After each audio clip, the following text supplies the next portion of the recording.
that swing. It's impossible.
Under 17 not admitted without parents or guardian.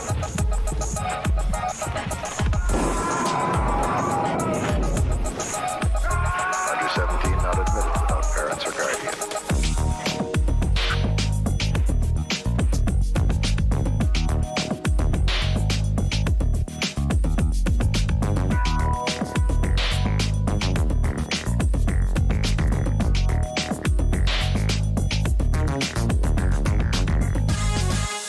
Under 17 not admitted without parents or guardian.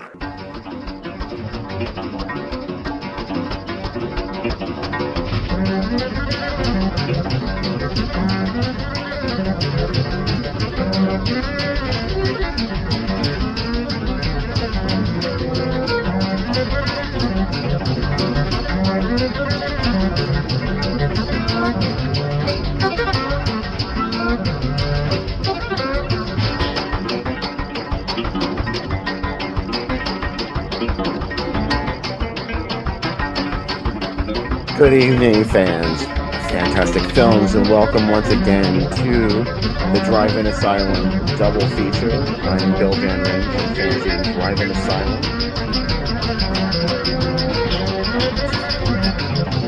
Sam. So I'm just joking with this music here. Sam, being us about movies, we're going this music for me. Two guests up above. We got from the Brainiacs are here. I got discombobulated by that music. I'm sorry. I don't know if maybe that was me. I left my phone on. No, I love it though. After I signing could listen to that into the music, just like New Jack style, run that underneath the movie all night. Just like we'll just like talk over it all. Okay, it was not me. Anyway, are you going to introduce our guests? Yeah, the Neon Maniacs or Brainiacs are up here. I always say Maniacs because I love that movie so much.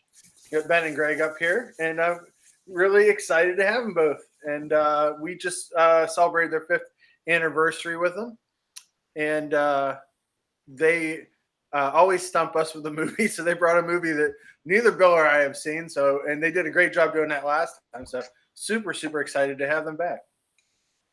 Thanks for having us. Yeah, super excited to be here. Yeah, like this is our second time. So, yeah, we tried to bring a good movie this week. It's something that we did on our show a couple years ago, and I remember really liking it. I only watched it once, so I'm curious to see what I'm going to like, if I'm going to like it the second time. So we'll see. You're the opposite of my wife, who has to sometimes watch a movie 10 times. She likes it. She's like I think about 15 more watches, and she likes Halloween Kills. Like it's like at 20 watches now. She's like, I still don't like it, but she'll get there, I think. It's very scientific. Yeah, it takes a while. It's a gradual. Yeah. She said to me the other day, she's like, I think I really like Heredity now, and I didn't like it at all, but I've watched it enough that I like it. And I was like, I don't think I'll ever get there. But this is her process. Can you play a Blu-ray enough times to like Halloween Kills, or will it wear out first? I could. I still haven't seen Halloween Kills because I'm afraid to watch it. So Watch it with me. You'll have a blast. okay, I'll watch it with I you. mean, I guys. laughed through the entire thing. Like, it's the most. Sorry, not that Bill knows once I get started. It's the most heavy-handed movie ever. It's like, I kind of love that about it, though. Yeah, what that it's like MAGA the slasher. Yeah, kind of. I mean, that part of it I do like. It's like there's a couple times in it where I'm like, this dialogue is just it's killing me. Like, but it's great. Maybe I think in a couple of years once I get past it, I'll come back. It also made 4 and 5 way better. So each successive one that comes out, like Rob Zombie's like, boy, I don't look so bad anymore. Yeah. 5. I haven't don't even know. seen Halloween Kills. I sat this one out. Yeah, I did too. And, yeah. Okay. Yeah. I don't feel so bad for saying that then. No. But I really don't have any room to shit on that movie because I've never seen it. I'm just not interested in it anymore. Did you watch the other one, Bill? Did you watch the one like the first one of this trilogy or whatever? Yeah, I did. That's what made me not watch the second one. Same. Yeah. I thought I love the third act. I thought the third act was great of that new one. But the rest of it, I was like, I don't give a shit. Yeah, I was just like, it's the same. It's the same fucking thing again. I was like, I will tell you guys that I have no taste because I like 6 because it totally does different shit. Oh, I like 6. Not the right stuff. 6. It's like what if there was a giant satanic cult that ran this entire town? And I'm like, yeah, okay, I'm into that. Yeah. I'd was watch cool with 6 that one. again. Yeah. I'd watch that again. You know, they're coming out on Scream Factory in October, 4 through 6. Or no, wait, 5, 6, and 7. So H20 is also coming out. I saw the one that was in the box set too, Bill, just the straight Halloween. Scream Factory did a Walmart release of it. They just started shipping to Walmarts, and I saw it on shelf today, so it was pretty exciting. Nice. So your stuff's out in Walmart, Bill. it just now occurred to me that I hope Scream Factory actually announced that.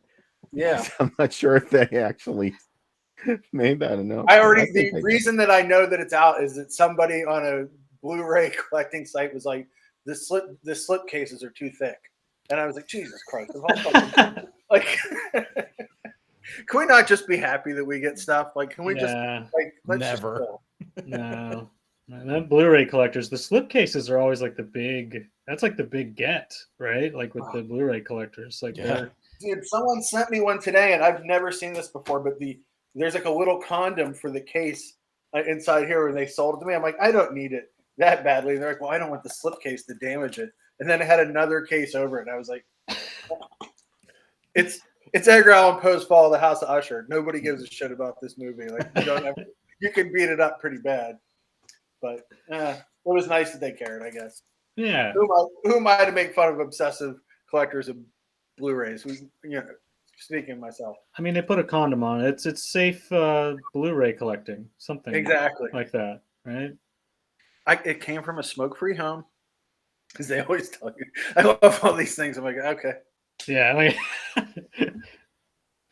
my new thing I hate is like when people call you with telemarketing and they're like, I'm calling you from a recorded line. And I'm like, cool, fuck you.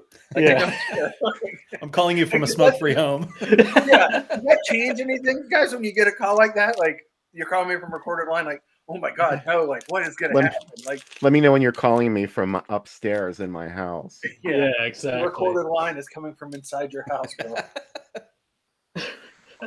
What I am excited about this movie, this is the second Robert Hughes movie that we've shown, because we showed Memorial Valley Massacre, which he made after this. Okay. Have you guys seen that one?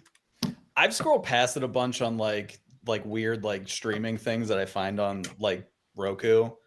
Like here we just have like trauma and then like shit that we can post for free, because that's like the dinosaur movie, right? No. What the fuck am I thinking of? Memorial Valley Massacre is a slasher. You're thinking of Jurassic Park, right? With a caveman. No, it doesn't. Or maybe Tammy and the T-Rex. Yeah. Thinking of Theodore Rex. Oh, that's right. The Whoopi. Yes. Yeah. Do you ever find those Roku channels where suddenly just like a Swedish stripper shows up at the beginning of it, and like does a dance, and you're like, what the fuck is this channel? And it's made for just for when your wife walks in. So yes, exactly. Yeah. We forgot to mention something. Oh yeah, Lance. Lance might show up later. We're not sure. He's got a family thing going on at the moment, but he might be here later. So stay tuned. Fingers X. Yeah, I have a lot of those you Roku guys channels that are just like, why? What are these channels? Why are they? Because I found one movie on them and I added them, and then they just sit there forever. Yeah. Yeah, it was like what sorority house pictures or something like that. I was like, Yeah. this could have something interesting, and I scrolled through. I was like, nope. No. There's one like the Blue Dolphin Drive-In or something, and it's like these maybe they're like the amount of work it takes to find a movie on there. There's no porn, but there's like Cinemax level stuff. It's like I could just go to a website and watch porn. Why am I doing this on Roku? It's a waste of time. What am I wasting my time with this channel? It's about the journey. It's about the Yeah. journey, Sam. Yeah. Yeah, like it's, kids today, they don't know what it's like to go in the woods and find a stash of somebody's porn. Clearly their wife threw out there. And, piecing together. I think we said that same thing on our show not too long ago. What is it about porn in the woods? Woods porn.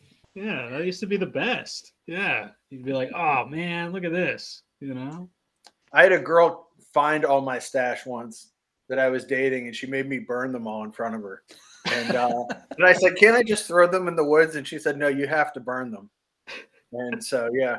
And then I had the issue of Hustler that had Madison on the cover, and I burned my hands trying to pull it back out of the fire. So that relationship was real strong.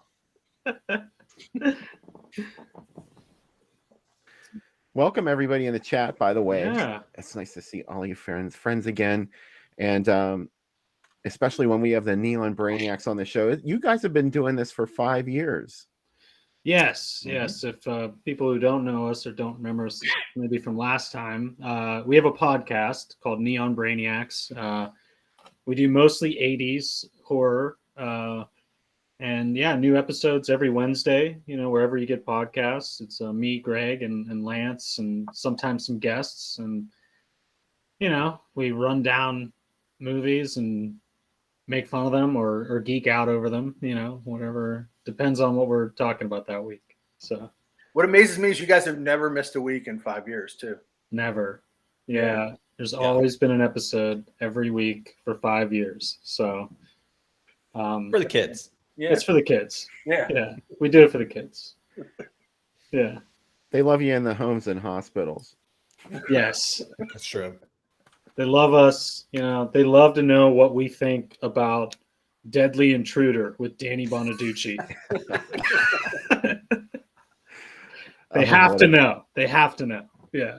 Oh man. It's fun living in a world where that movie is a thing. Yes. It was fun to talk about on the show. Oh yeah. Yeah. Lots of big pants in that one. Yeah. A lot of Partridge Family jokes in that. So. Oh man. Yeah. How is he not in the Devil Times 5? That would have been the place for Bonaducci. A young Bonaducci. Yeah. I know. Leif Garrett would have kicked his ass. Oh, yeah. That's a fight I want to see. That's a celebrity death match I want to see. Yeah. Well, Danny Bonaducci fights now. Like, I think he's a boxer. Oh, that's right. Now I wouldn't want to fight him, but Leif could have kicked his ass back then. It's like that episode is the one behind the music where Leif went to find his friend that like stopped him from overdose, and he had that headband on with the star on it. And you're like, I feel better than him. Like my music career is going better than Leif's at this point. It's a sad. I think anyone that missed that MTV era of those shows missed a lot. Correct mode disposal is the wood. Yes, it is. Yeah, that's where you put your woods porn. Yeah, that's how it's born. What are kids gonna get now? Like I throw a thumb drive in the woods. Yeah, exactly. An SD card. I tried to explain to my wife why Bolero was important today, and she was like, "Is it any good?" I'm like, "God, no, it's horrible. It's the worst movie ever made." She's like, "Why were people so excited about it?" I'm like, "Bo Derek was a thing." Yeah. In the 80s and... I don't think I ever seen Bolero. I saw 10. I remember 10.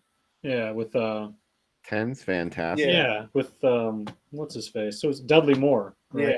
Yeah. And the song Bolero is in 10, which is where Bolero gets its name from. That's how horrible it is. They make a big deal out of fucking to Bolero. My video store got 5 copies of it 10. and put it up on this high shelf with like glitter around it. And it was like 18 only, the most talked about movie. And I was like, man, when I watch this movie, it's going to put me through puberty instantly. I'm going to have like a full beard. Like as soon as I'm going to have like Greg's beard when this is over. And no, nothing. It was like, I'm like, is this everything? Is sex this boring? Well, Greg just watched Bolero. That's why.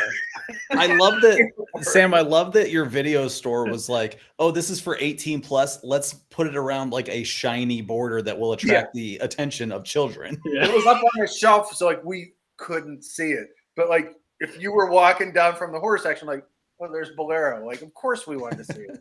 Yeah. Yeah. They had a lot of those where they were like, they would tease you. Like they had Faces of Death and it was like, must be 18. Like, we got it. Yeah. Yeah. Our local video store was a lot more sly. Like when I was, at least the one I went to when I was a kid, because they had all their porn in a binder. Yeah. And none of the tapes were out, and like you would go and look through the binder. So you still had to make a spectacle of yourself, because if you're looking in a binder, what else are you looking They had at? a binder in my store, then you had to say the name of the movie out loud. Like, talk about not wanting to get it, right? And like, I grew up in Elwood City, which is like the smallest town, so everybody knew everybody in the store. Yeah. So like, my mom being in church, like, well, Sam asked for New Wave Hookers too in the store. He's only 16. And, what's funny is in that binder they also had all the police academies for some reason. Yeah. So you're like, no, I just want to get assignment Miami Beach. That's all. I don't want to see anything. I just want to see what Tackleberry and the crew are doing in Miami. You're trying to be discreet, like I'd like a mission to Moscow, please. Yeah. Oh, I'm sorry, speak up. Mission to Moscow, please. Police Academy, Mission to Moscow, the one without Steve Guttenberg. Yeah. I'll take that. That's the real binder of shame. And, give me some juicy fruits too while you're at it.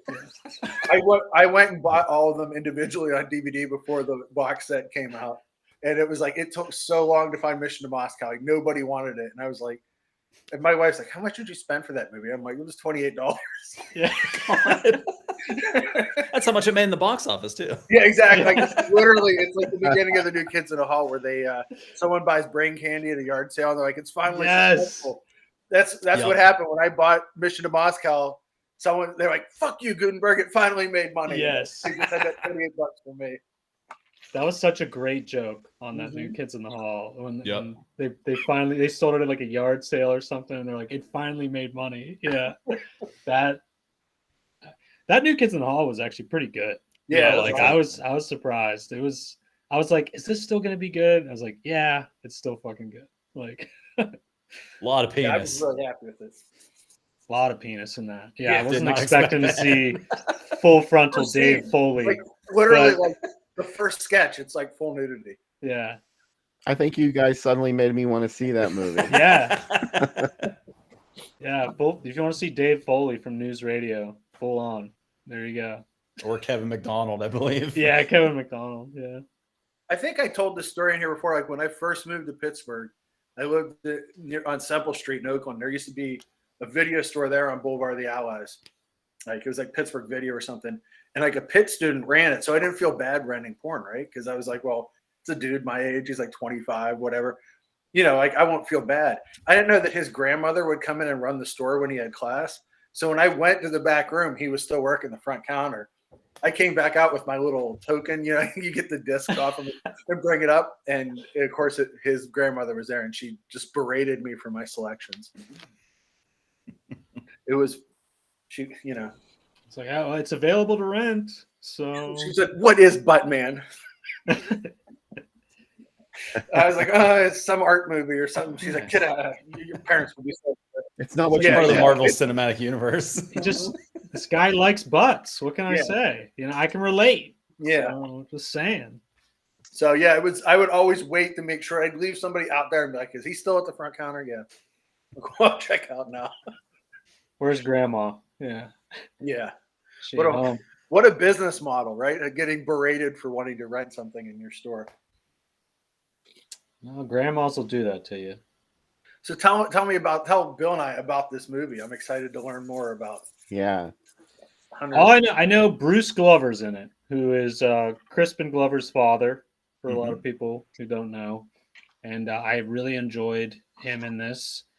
And weirdly enough, it reminds me a lot of a movie, that actually our counterpart, Lance Parkin, directed. He directed a movie called The Boonies, which I'm in. I play one of the I play a character similar to Bruce Glover in this. So I'm not going to say he was my whole inspiration for it, but okay, I will say he was my entire inspiration for it. At least 90%. Yeah. So, but yeah, it was something we watched. I watched it once to do it on the show, and I remember really liking it. And we were trying to come up with something to do, for the show this weekend. We were like, well, how about that movie? I've only seen it once. I remember liking it. And you guys were like, we've never seen it, so we were like, great. Yeah, this is going to be a totally new experience for me. Good. It's got Charlie Cyphers in it, so I'm excited for that. I believe Clu Gulager. Mm-hmm. Is that how you say his name? Gulager, Gallagher. Clu Gallagher. Yeah, he's in this. Same. So I mean, he's the guy that smashes the watermelons, right? Yeah. It's actually Clu Gallagher 2 is in this one. The silly sibling. Yeah, the sibling who took his act and got sued by his brother. Yes. Who else is in this? Sam Bottoms. Billy Bob Thornton's first movie too, I think. He's in it very briefly. Damn, what's the guy's name? Plays all those like weird character actors. I meant to look this up before we started.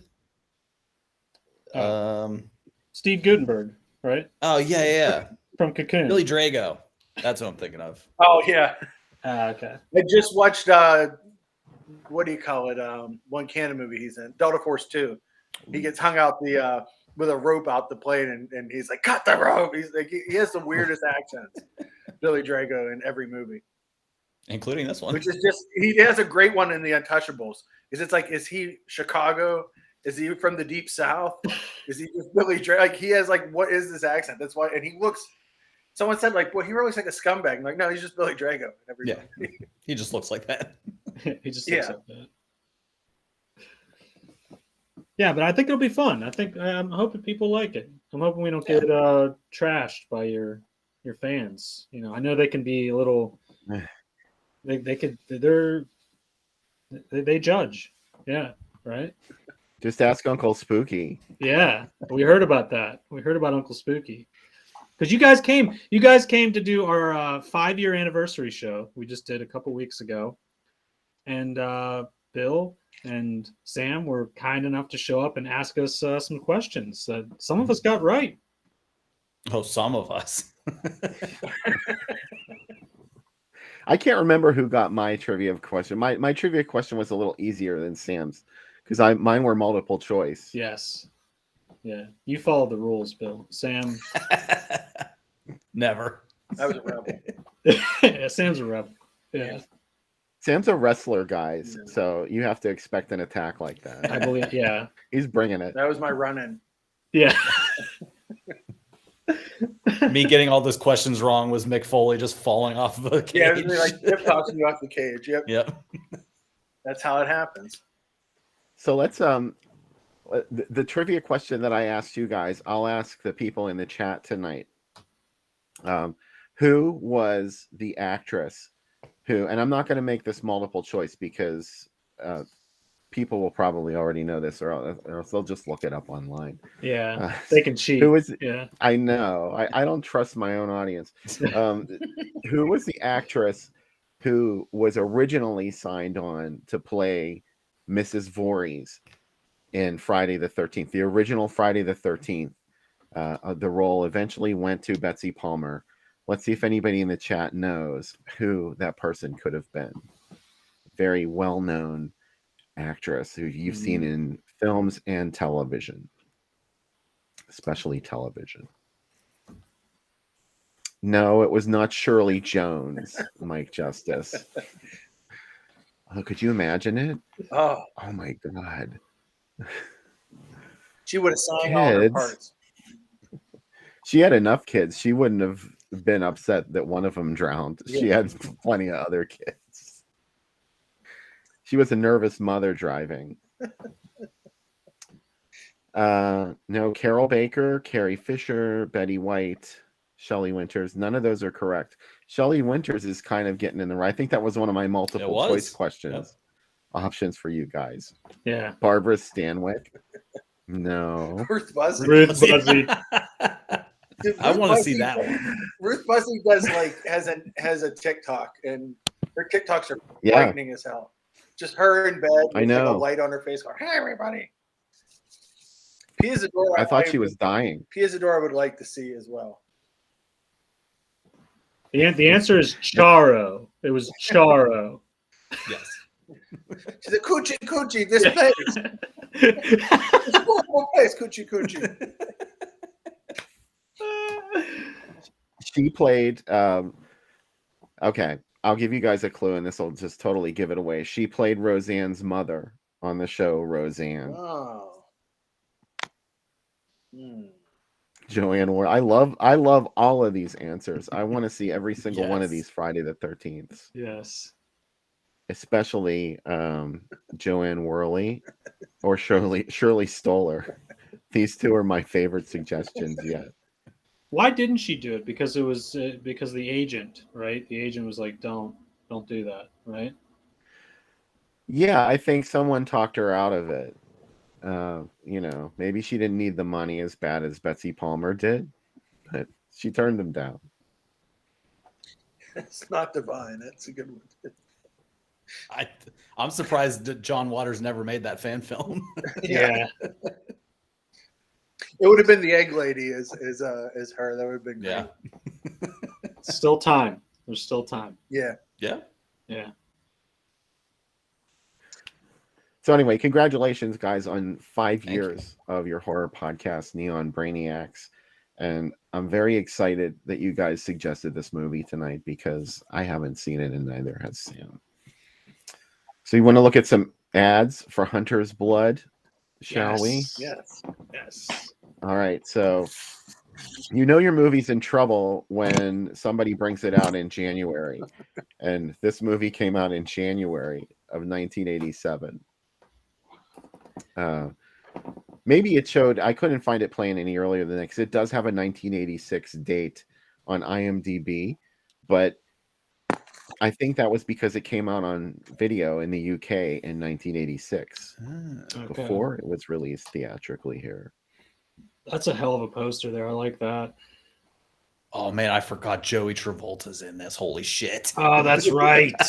Yes.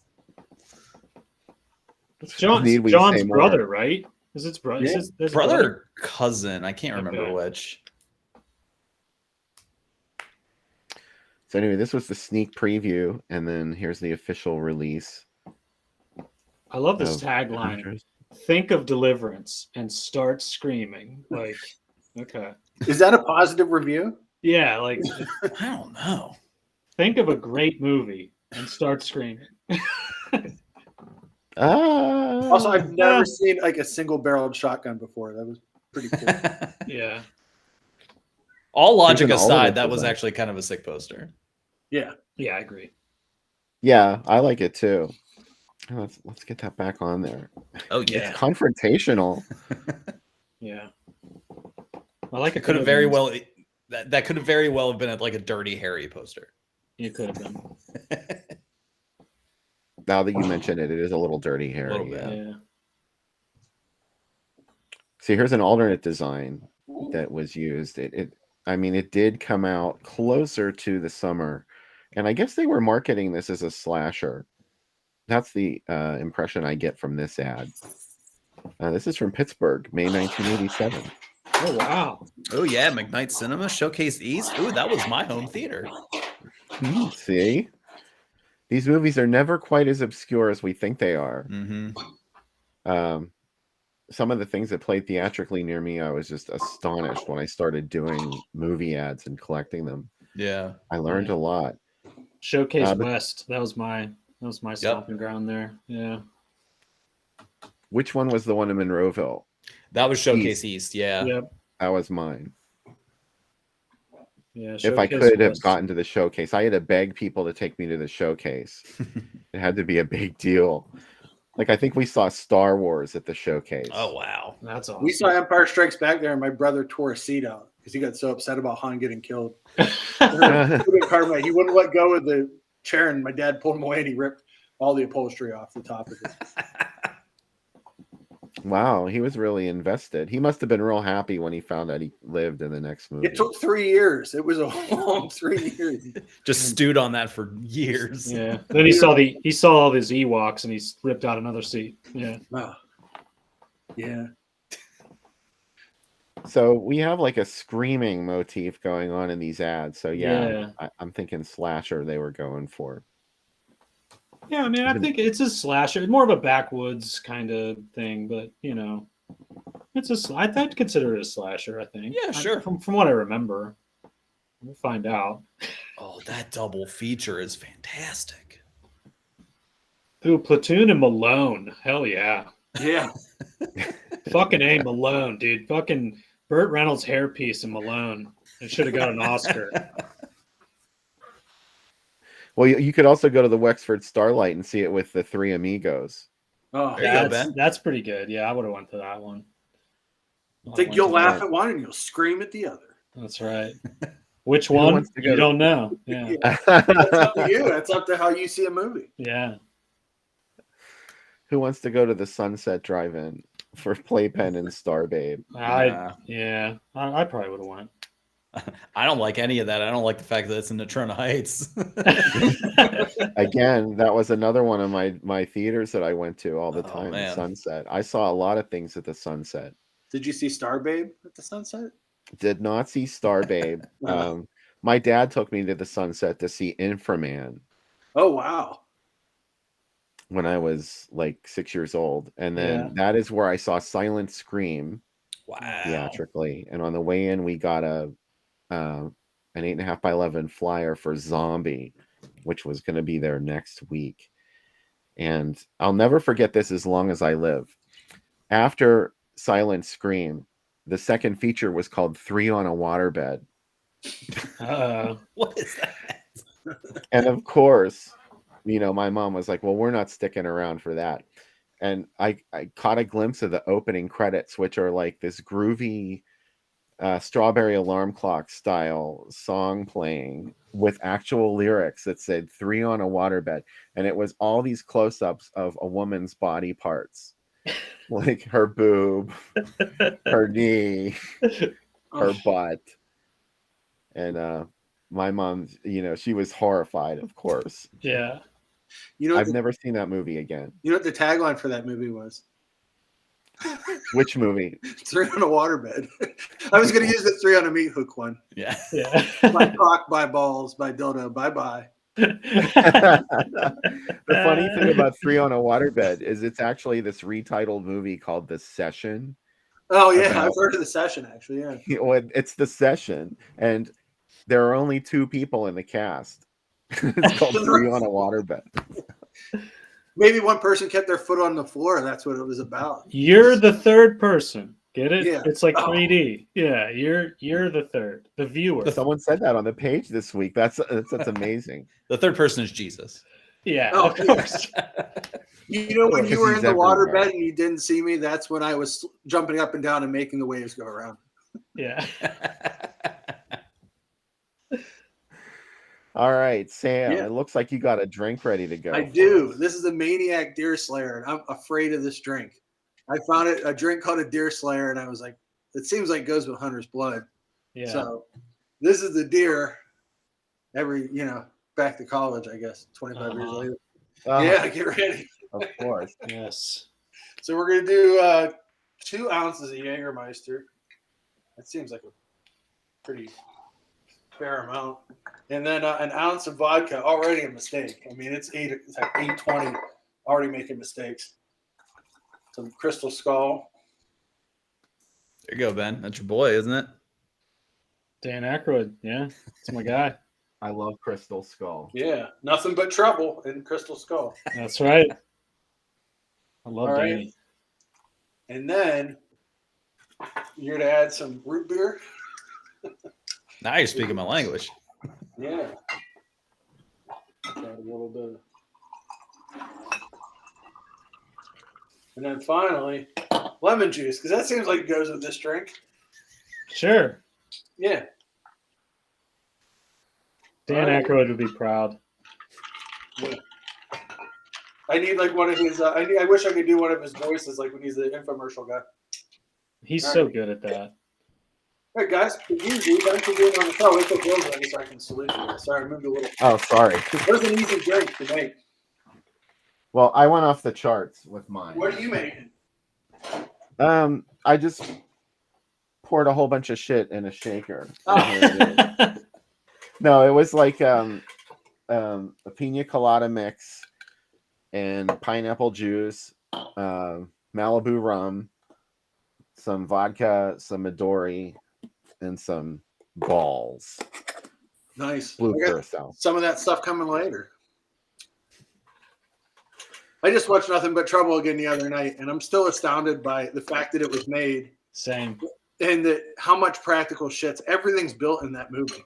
Yeah. Like there's no like everything's real.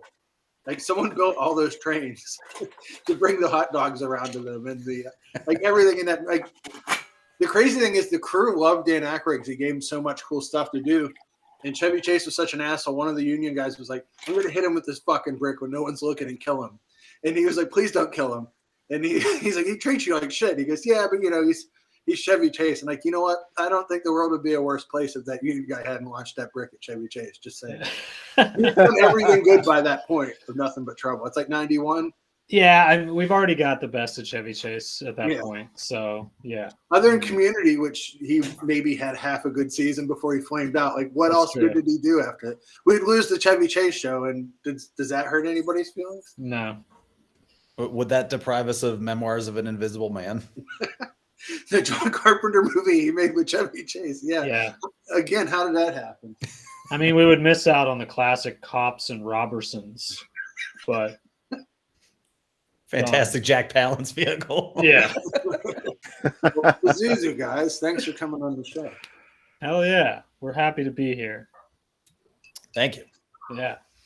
This tastes way better than you would be led to believe. Yeah. It really worked out way better than it should have. This weird thing I made is amazing. So I highly recommend it. Just pour a bunch of shit in a shaker and there you go. It's like what is that? That's the secret to that most 70s sex game, like a pill party. Yeah. Like you put all these pills in a bowl and then you just eat a handful of them. God. It was called a fruit salad, I think. I think it's what Dan Aykroyd did to make Nothing But Trouble. Yeah, he just put a bunch of shit. That makes sense. And, it made that. So there you go. I don't know if this is a Frank Zappa tiki mug. It looks like it.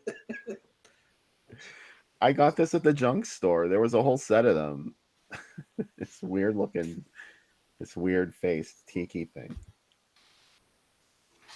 It's probably like a planter or something, and I'm not supposed to be drinking out of it. As long as there's not actively dirt in it right now, I think you're good. I might have thrown some in there. There's a lot of nutty Dan Aykroyd movies. My Stepmother's and Aliens, another one where it's like there's so much stuff in this. Is this a kid's movie? No, it's not. Yeah. No. That's a fun movie though. Like it's pretty fun. Yeah. Arrow just put it out and it has like all these extras and I'm like, wow, like it doesn't seem like an Arrow movie, but they put it out. So not that I was like, cool. I hope to do that on the show one day. Oh yeah, for sure. Yeah. We should probably just do like an entire block of like all those like goofy kind of things. Yeah, that would be fun. You can do that and like Blind Date with Bruce Willis and try to think other 90. That's like the two Kim Basinger movies where she's just a fucking idiot. Like that's her whole role in both movies. Just like that, and like my my sister's a werewolf, like all that goofy shit. Yeah. Oh man, that's a good one too. Someone just said Dr. Detroit too. That's another pretty wild one. Dr. Detroit is fun. Yeah. Yeah. Once got I love Dr. the Detroit. Devo title song, I think. In that. Yeah. Gotta love Demons. It's on several of my playlists. That was an for HBO sure. movie that I watched like 1,000 times as a kid and probably got like 9% of it. And I was just like, Dan Aykroyd's great. I'm 8. Like, I love him.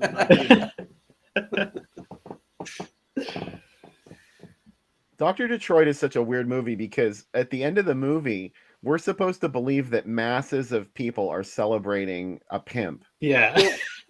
Like they all know him and they're out there chanting, Doctor, Doctor, or whatever. I'm like, It was the what? early 80s.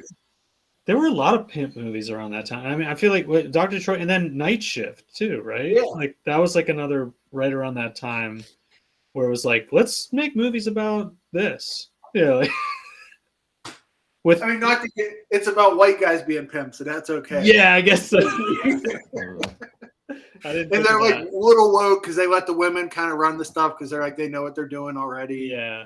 There's a little bit of that in Trading Places too. Yeah, there is. Yeah. Yeah. Interesting.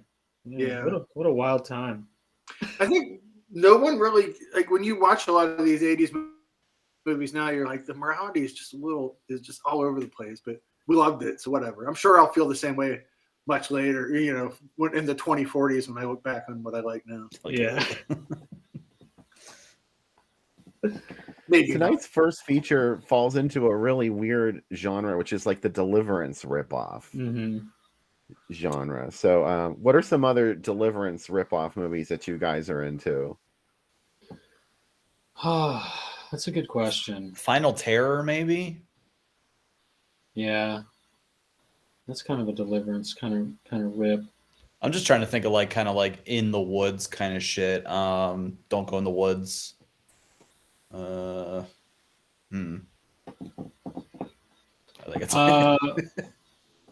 yeah, where like they basically fall upon, you know, like a weird family or whatever. This is why Lance should be here because Boonies. he could be like totally promoting the Boonies Yeah. right now. But yeah, there were a bunch of them. I feel like Surviving the Game. That's Surviving the Game. Yep. Yeah. Okay. Just Before Dawn. That's a good one. Yeah. A couple people mentioned Rituals, which was reissued in the early 80s as a slasher called The Creeper. Yes. But that's actually a lot. It's very similar to Deliverance, as is apparently tonight's movie. Becky just said Southern Comfort's another good one too. Yeah. Dude, I love Southern Comfort. Okay, that's probably my favorite out of that. Southern Comfort is like I feel like one of Walter Hill's like most underrated movies he's done. And Powers Booth in that, dude, come on. He's Like, Pittsburgh's villain, Powers Booth. He fucking took over the Civic Arena. Come on. He took over Civic Arena for Christ's sake. During Game 7 of all times. Yeah. I'm looking if anybody ever sees it. There's an audiobook that he did, A Sudden Death, of him reading the book, just Powers Booth. And I've been looking for it. There's nothing online for it. It's never on eBay. It's like my dream thing to own. I need that like real bad, like now. Yeah. He says in the copy in the book, every time he kills someone, he gets a hard on, which makes a lot more sense when you watch the movie because he just indiscriminately kills people in that luxury box, which is one of my favorite things about that scene. Yeah. I think Rituals is my favorite. Someone Rituals mentioned is really good. 2000 Maniacs, Maniacs.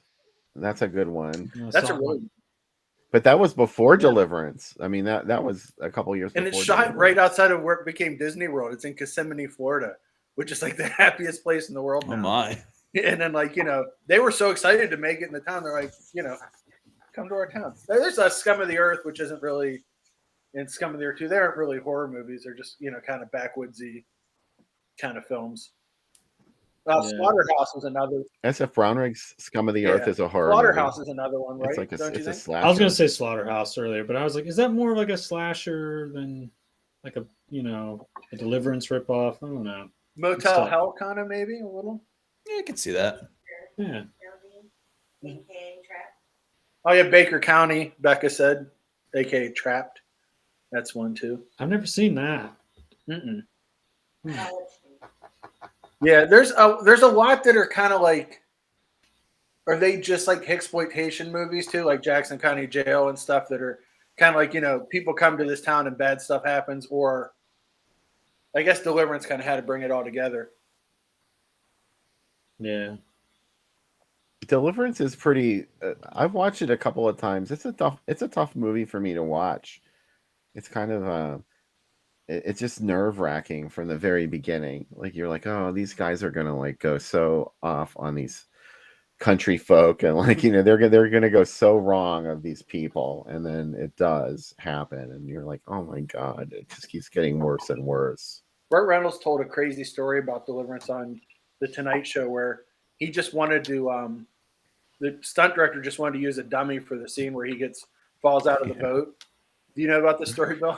Yeah. Yeah, and he said it's great though. Yeah, and he said I can do it. I've done my own stunts. He said literally like 2 seconds in the water he got knocked out, and all that scene of him floating around is him knocked out. And he said to the director when he was in the hospital, he woke up like a day later, and the director's like, he said, "How'd it look?" He goes, "Looked like a fucking dummy come down the river. We should it's a fucking dummy." And which is awesome. That is awesome.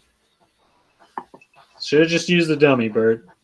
You know what? I'm glad that you were into Malone because I'm super into like late action hero Burt Reynolds movies like Sharky's Machine. Yeah. Yeah, I like Sharky's Machine.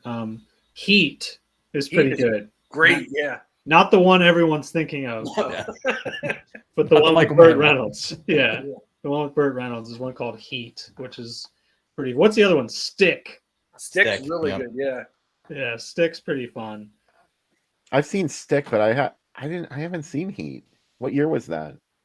87, 88, somewhere in there. Okay. Yeah. Canada put it out on video. That's why I just watched it, and I was like, "Wow, it's really good." It's got him and like the one guy from. He's like in everything. He has to help like this kid who doesn't know how to fight become a fighter. And there's one scene where where Burt Reynolds wipes out a room full of people with like a letter opener and a credit card. Like he's like a fucking ninja in this movie. Like how good of a fighter he is. It's amazing. It's like a lot of like violence. You're like shocked by how violent it gets. Yeah. Yeah.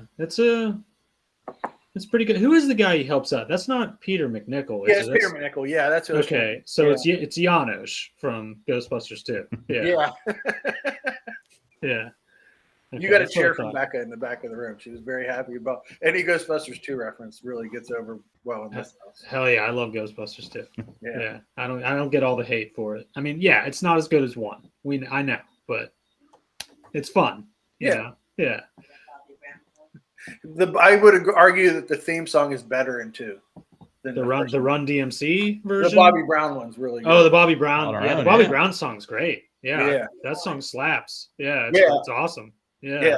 His rap in the middle of it, like when I was like, oh, Bobby Brown's like, he doesn't need New Edition. No. We're on our own. Yeah. It's a great song. Yeah. I got that soundtrack on vinyl. That whole soundtrack is sick. It's great. Yeah. I actually really liked it, even though like there's a lot of people that hate on Ghostbusters because they're like nothing happens, like nobody makes any forward progress, and it's like it doesn't have any story structure. I'm like, it has a ghost give Dan Aykroyd a blowjob. It's fucking awesome. Yeah. I think they missed the point. Yeah. There's so many just like cool monsters. It's a movie for 10-year-olds. Like there's a lot of cool shit. Yeah. And the second one, like Vigo's the coolest thing ever. Like he talks out of a painting. Yeah. And it's like he's awesome in it. I'm surprised to hear that. I think the first Ghostbusters script is great. Yeah, I mean, I don't know. What's wrong with it? I mean, it's literally my favorite movie. So yeah. So is it really, or are you just being funny? No, I'm not. No, seriously. Oh, okay. The first Ghostbusters is literally my favorite movie. Yeah. I mean, I have a new Toronto wand over here. I could bust out and show you guys. I believe you. Yeah. I want to see the original script that they talked Dan Aykroyd out of making where it was in the future. Yeah. And, there were like franchises of Ghostbusters and flying cars. Like it's a typical like Dan Aykroyd like needs to be calmed down kind of script. But that's why like Nothing But Trouble's so wild, because it's like nobody was like, maybe you shouldn't, and like he just got to do everything. Got to do everything he wanted. Yeah. Yeah. What if Digital Underground showed up? Yeah, exactly. As Digital Underground, and there was a killing roller coaster called the Bone Shaker. Yeah. The Bone Stripper. And what if the bad guy had a cock for a nose? Yeah, sure. Go ahead and make it. Here's Yeah, yeah, 20 Dan. million. Great. Yeah, you were in Caddyshack too, so you could do anything you want. Oh. I got to ask the director of Caddyshack 2 that question. Why was my only question. And he said, yeah, exactly. Why the fuck did I? Yeah. He had just finished doing Moonlighting, and he was like, I thought that was a big deal. And he's like, he thought everybody was going to be in it, like Rodney and everybody. He goes, and like 2 weeks before, they're like, okay, only like 3 people are going to come back. Yeah. That's all we got. And he's like, this is not. Here's Jonathan Silverman. Like, fuck. Yeah. He said the producers thought that like Rodney was the same as what's his name, who's in it. The other comedian who came in to be the lead. Oh shit. You know what I mean, though. Yeah, I know who you're talking about. Jackie Mason. Jackie, there you go. And he's like, Jackie Mason and Rodney are completely different. Like Jackie Mason's like acerbic and mean. Rodney's a man of the people. He's like, no one's gonna like Jackie Mason in this movie. Yeah. Like, of course they are. They're gonna love him. I don't think anyone came back but Chevy, right? Yeah. That was it. Well, Bill Murray was supposed to come back too. And they're like, we'll just get Dan Aykroyd to be him. Yeah. Exactly. Same thing, right? Yeah, and it's just like it's such a weird. It's like, well, we can't get this Ghostbuster. We can get another Ghostbuster. How about that? Ernie Hudson was like, guys, I'm always available. Right. I do the convention in Pittsburgh. Yeah. I can do anything you guys want. I'm like, well, Danny's here, so yeah. Sorry, Ernie. Yeah. Oh man.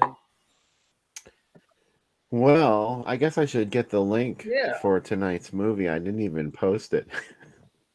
I'm such a terrible host. It's the producer on the show. Find that producer and fire him. Yeah, it's the producer. I keep saying it. I mean it. I'm gonna do it. It was supposed to be Lance, but he's not here. So I was doing a voiceover with a somewhat famous actor once, and someone was drinking tea during it, and she wouldn't read the script anymore.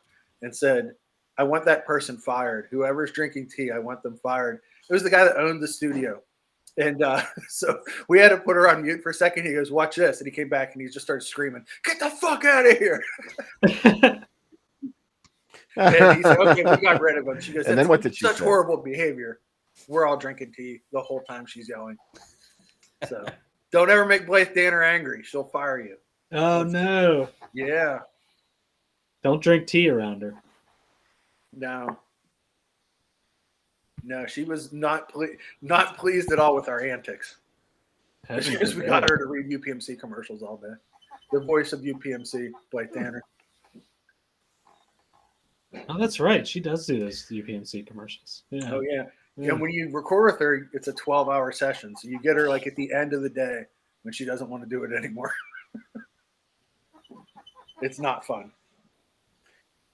That's a great question. Was there ever a Ghostbusters porn knockoff? That is a great question. Why do you need a knockoff? Yeah. You're already seeing Danny get some. I mean, what more do you need? Yeah. Just wait till they cross the streams in that one. Oh, no. Get it? Yeah. He slimed me. Yes. Totally different.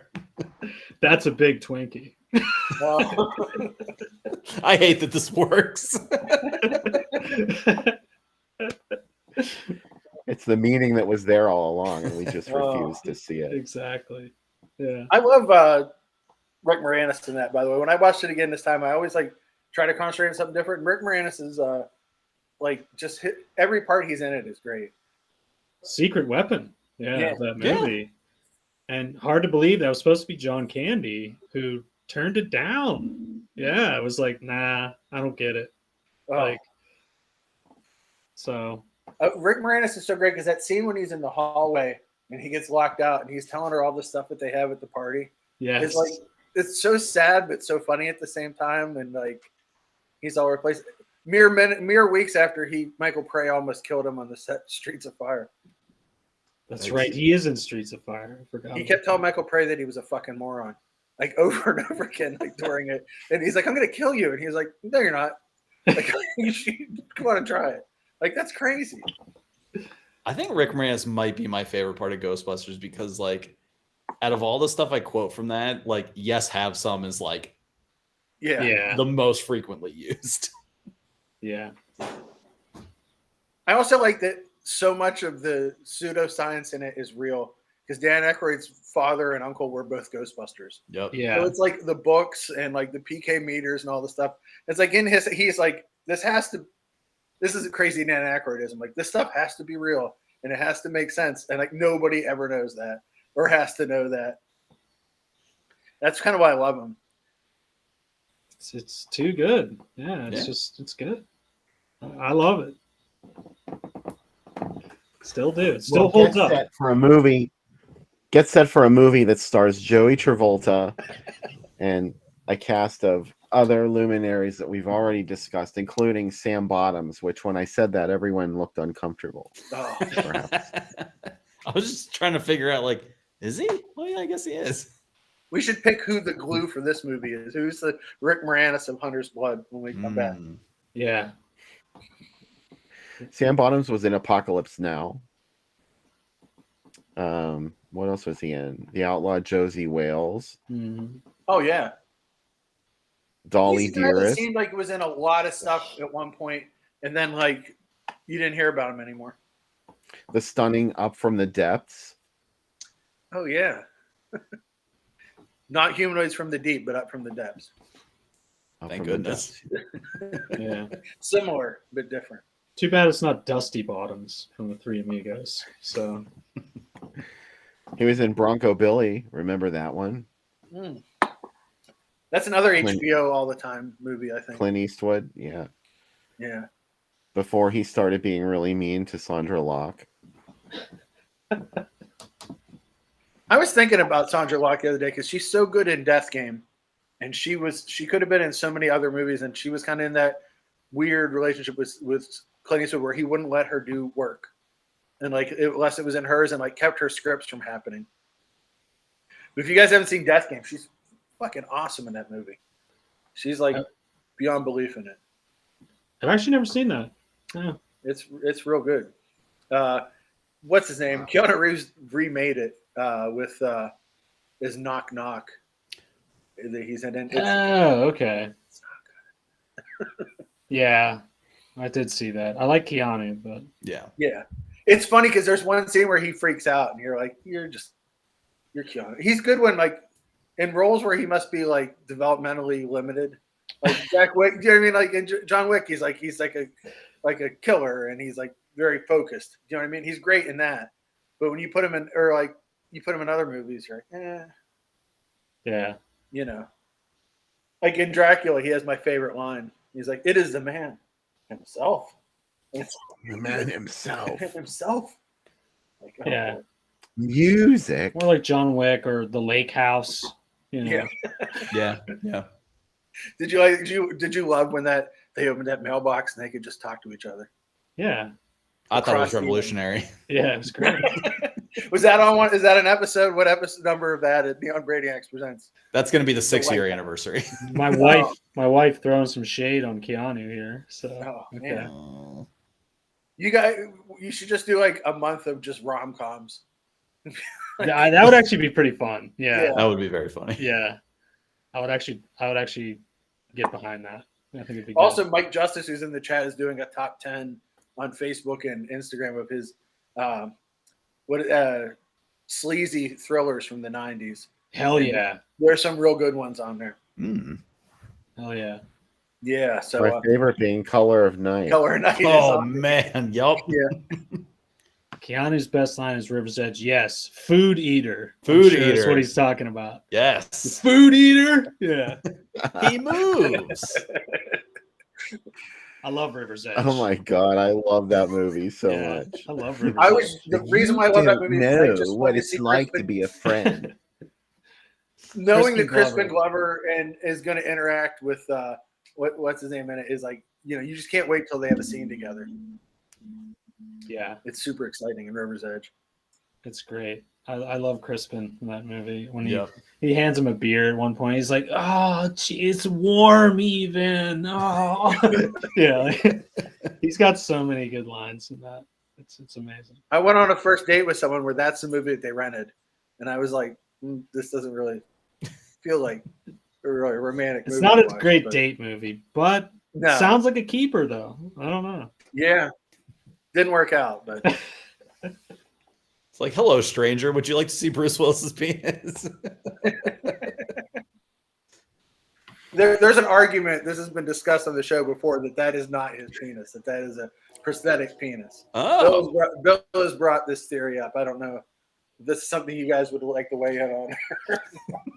probably not. Is it Bruce Willis' Willie? Yeah. It's right there. I think it's just a stunt dick because you don't see him you only see him from the neck down, the part that's underneath the water in the pool. So I'm not convinced it's him. Did it have a hairpiece? A merkin, yeah. Yeah, that's when you would know it was him. He definitely manscaped, but I don't know if I'd go so far as to say it was a merkin. There's some guy out there where he's like, I can't say, but I was Bruce Willis's dick in Color of Night. Yeah, I'm proud of it. Uncredited on IMDb. Uncredited. Yeah. He's like, do you want to see it? He's like, sir, this is a Wendy's. Yeah, just take your Frosty and get out of here. Yeah. Do you want to biggie size this or what? I don't need to see that. Just say you wanted the chili on the baked potato or separate. You got to do it that way. Awesome. So I dropped the link into chat. I will do it again for everybody. Hunter's Blood is on YouTube, streaming for free. I don't know if you're going to end up getting commercials or what, but we'll be back after the movie to talk some more with Neon Brainiacs. And we hope you enjoy the flick. Come back afterwards. We'll have some more to talk about.